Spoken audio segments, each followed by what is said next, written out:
Dövlət proqramında 154 təhsil müəssisəsində mövcud olan STEAM otaqlarının avadanlıqlarla zənginləşdirilməsi və əlavə olaraq müəssisələrdə 50 yeni STEAM otağının yaradılması nəzərdə tutulur.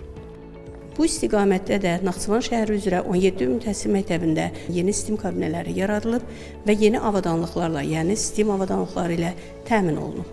Hazırda Naxçıvan şəhəri üzrə 17 ümumi təhsil məktəbinin 14-ündə 2 STEAM kabinəsi fəaliyyət göstərir və qalan 5, 12, 14 nömrəli tam orta məktəblərin şagird kontingentini nəzərə alaraqdan 3 STEAM kabinəsi fəaliyyət göstərir.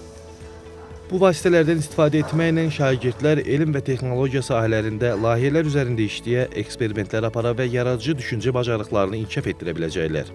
Bu ləvazimatlar uşaqlarda böyük marağa səbəb olur və beləliklə uşaqlarda proqramlaşdırma bacarıqları, 3D modelləmə, CNC lazer kimi elmlərdə bilik öyrədir və beləliklə biz bu ləvazimatları yeni layihələri qurmaq üçün istifadə edirik. Hər cümürdə robotlar düzəldirik, onlara proqramlarını veririk, daha sonra isə robotlar burada işləyirlər.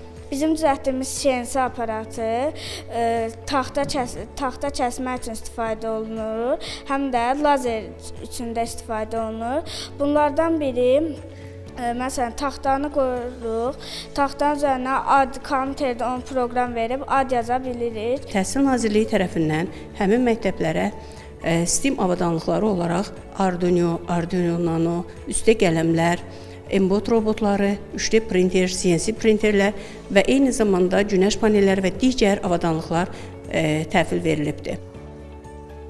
STEAM otaqlarının yaradılması təhsil sahəsində aparılan islahatların mühüm hissəsi sayılır. Məqsəd regional səviyyədə məktəblərdə STEAM metodologiyasını gücləndirmək, şagirdlərin kritik düşünmə, problemləri həll etmə və innovativ yanaşma bacarıqlarını artırmaqdır. Təhsil sahəsində bu kimi addımlar yenilikçi təhsilin genişləndirilməsinə, gələcək nəsillərin peşəkar elmi və texnoloji sahələrdə aktiv fəaliyyət göstərməsinə mühüm töhfə verir. Sahil Əliyev, Atabək Səyyad, Cavad Hüseynov, NTV Xəbər.